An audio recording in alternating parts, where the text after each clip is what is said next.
Before the Russian Revolution, St. Petersburg was not only the political and cultural center of the Russian Empire, but also a city where the pleasure industry flourished. Brothels were an integral part of everyday life, existing in both elite neighborhoods and slums. Prostitution in St. Petersburg evolved over time, starting with strict bans, transitioning to state regulation, and eventually disappearing with the rise of the Bolsheviks. By the mid-19th century, authorities realized that banning prostitution outright was ineffective. In 1843, Emperor Nicholas I signed a decree legalizing brothels. A strict police-controlled system was put in place to minimize the spread of venereal diseases and maintain moral order in the capital. Every woman working in a public house had to register and obtain a document known as the Yellow Ticket. This document stripped her of civil rights, but allowed her to work legally. Prostitutes were required to undergo regular medical examinations, while brothel owners were held responsible for ensuring compliance with regulations. However, legalization did not improve the lives of these women. Their position remained humiliating, and their daily existence was filled with hardship and danger. Though it seemed like an organized system, in reality, it became a mechanism of control over women who were already forced into prostitution due to poverty, lack of family support, or limited education and opportunities. Authorities believed that this system would make the sinful trade less visible on the streets, create a framework for government oversight, and at the same time generate income from taxes and licensing fees. The Yellow Ticket and the system of government-controlled prostitution. The official status of prostitution in St. Petersburg meant that any woman who decided, or was forced, to enter the profession had to register at a police station. As mentioned earlier, she was issued a yellow ticket. But why was it called that? The term yellow ticket came from the color of the document issued to officially registered prostitutes. The choice of color was not accidental. Yellow had long been associated with shame and social marginalization. In various European countries, similar control systems used yellow markers to identify undesirable social elements. For example, in medieval Europe, Jewish people and lepers were forced to wear yellow badges, while in China, yellow armbands were used to mark criminals. Even Emperor Paul I had once ordered that women engaged in prostitution wear yellow clothing, though this decree was abolished after his death.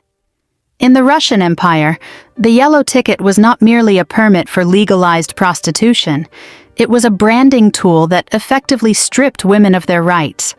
A woman who accepted the yellow ticket lost the ability to marry legally, faced restrictions on movement, and was subject to regular medical examinations. At any moment, she could be detained by the police, and many women tore up their yellow tickets in an attempt to escape the system. However, without it, they risked immediate arrest for illegal activity. The regulation of prostitution in St. Petersburg was highly structured. A permit to open a brothel could only be obtained by a woman aged 30 to 60 years old. This rule was meant to ensure that only experienced, mature women managed such establishments, rather than younger individuals who might themselves be exploited. However, the workers within these establishments, known as cocottes, had to be at least 16 years old. Despite this age restriction, many girls were forced into prostitution at an even younger age, using falsified documents or simply being overlooked by authorities. There were also strict rules regarding health and work conditions. For example, during a woman's menstrual cycle, she was forbidden from practicing her trade. This rule was imposed under the pretense of hygiene and health safety, but in reality it often forced women into extreme poverty when they were unable to work. Medical examinations. A system of control, not protection. The medical control system imposed on registered prostitutes in St. Petersburg was strict, but far from effective. Women who held yellow tickets were required to undergo regular medical checkups conducted by doctors working under police supervision. These medical inspections took place weekly or bi-weekly in special hospital departments known as venereal cabinets. The examinations aimed to detect signs of syphilis, gonorrhea, trichomoniasis, and other infections. However, the primary diagnostic method was a simple visual inspection, which was notoriously unreliable. If a woman was found to have symptoms of a venereal disease, she was forcibly sent to a specialized hospital and held there until she was declared fully recovered. Some women spent months in these facilities, unable to earn money or leave freely. The corruption and failures of the system. Despite its strict regulations, the system was deeply flawed and corrupt. Many inspections were rushed and superficial, with doctors performing them carelessly or simply for formality's sake. Even worse, some doctors accepted bribes, allowing women with active infections to continue working, which led to widespread disease transmission among brothel clients. The conditions inside venereal hospitals were often horrific. Women were subjected to long periods of isolation, and medical treatments could be humiliating and painful. Many doctors and hospital staff treated the patients with little to no respect, viewing them as unworthy of humane treatment. Because of this, many women chose to avoid official checkups altogether, preferring to work illegally rather than risk being locked away for months. Society's view of yellow ticket. Women. Despite the official legalization of prostitution, women who held yellow tickets were treated with deep contempt by society. Even if a woman left a brothel, her past haunted her for life. A former prostitute could not legally marry a respectable man, nor could she find decent work or restore her reputation. Respectable households and businesses refused to hire women with a history in prostitution, effectively leaving them trapped in a cycle of survival sex work. The stigma extended to their children. If a yellow ticket holder gave birth, her child was automatically branded an outcast. Many such children ended up abandoned, growing up in orphanages or on the streets, facing a lifetime of discrimination. The end of the yellow ticket system. The yellow ticket system lasted until 1917, when the Bolsheviks abolished it along with the Russian monarchy. The new Soviet government declared prostitution a symptom of bourgeois decay and closed all brothels. However, this did not mean prostitution disappeared. It simply went underground. Soviet policies erased legal recognition of sex work, but many women still engaged in it out of necessity, now without any form of legal protection. The three tiers of St. Petersburg's brothels. In pre-revolutionary St. Petersburg, brothels varied greatly in status, clientele, and conditions. The most prestigious houses of pleasure were located in the heart of the city, on Italian Street, Potemkin Street, and around Mikhailovsky Square. These high-class brothels catered to aristocrats, diplomats, wealthy industrialists, and elite military officers. Women who worked there were carefully selected for their beauty, manners, and education.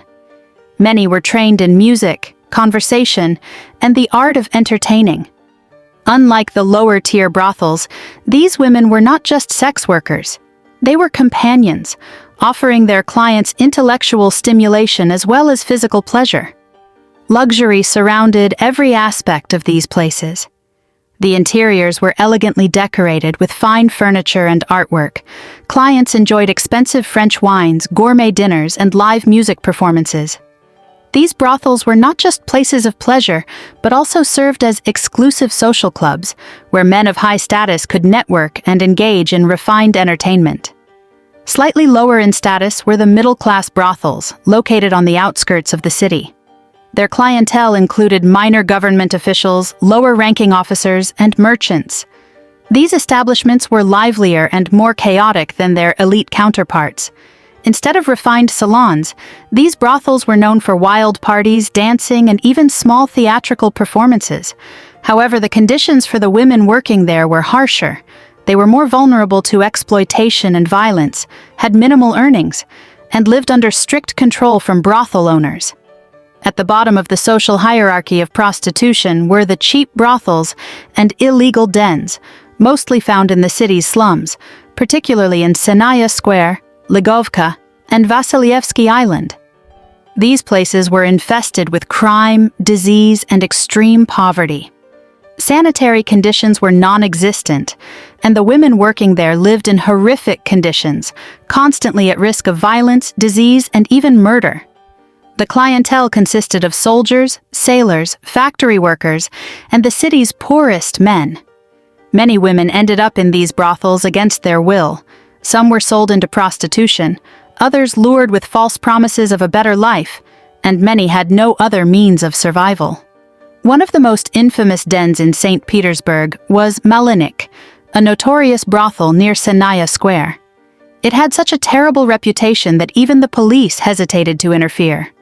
Inside, there was constant drinking, violence, and lawlessness, and many women disappeared without a trace after entering its doors. The tragic reality of women in St. Petersburg's brothels. The lives of women in St. Petersburg's brothels were often marked by suffering, exploitation, and despair. While some entered the profession seeking financial independence or seduced by the illusion of luxury, most arrived out of sheer desperation. Many came from impoverished rural families, where starvation and hardship left them with few options for survival. Others were orphaned or abandoned, dismissed from factories with no means of support, or tricked into prostitution by false promises of stable work as maids or seamstresses. Once inside the system, escape was nearly impossible. Official brothels operated as taxed businesses, meaning that a large portion of a woman's earnings went to the state and the brothel owner. On average, a worker received only 1/4 of what a client paid, leaving her trapped in debt and unable to save enough to leave. Those who tried to escape often found themselves arrested for vagrancy or forced to return to work under even harsher conditions. While a few women managed to rise above their circumstances, sometimes through the protection of wealthy patrons, they were the exception. The vast majority suffered from illness, abuse, and exploitation. Venereal diseases were rampant, and many prostitutes died young from syphilis, tuberculosis, or complications from untreated infections. Women who worked in illegal prostitution faced even greater dangers. They were subject to police raids, extortion from corrupt officials, and violence from both clients and criminal gangs. Without any form of legal protection, they were entirely at the mercy of those who exploited them. By the late 19th century, as St. Petersburg grew into a massive industrial center, the number of unregistered prostitutes increased dramatically. Authorities attempted to tighten regulations, cracking down on women working without yellow tickets, imprisoning them, or sending them to forced hospital treatment. However, the system was full of loopholes, and many simply moved to other cities where the authorities were less strict. The end of the system.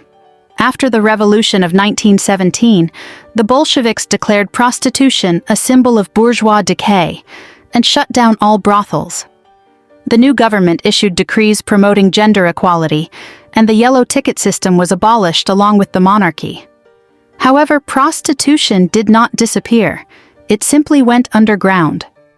Without state oversight, sex work became even more dangerous, as women lost what little protection they once had. Throughout the Soviet era, prostitution remained illegal yet widespread, operating in hidden and unofficial forms. Though the world of pre-revolutionary St. Petersburg's brothels is long gone, the struggles of these women remain a dark and rarely discussed chapter in Russian history. One that reveals the harsh realities of social inequality, gender oppression, and the consequences of a system that treated women as commodities rather than human beings.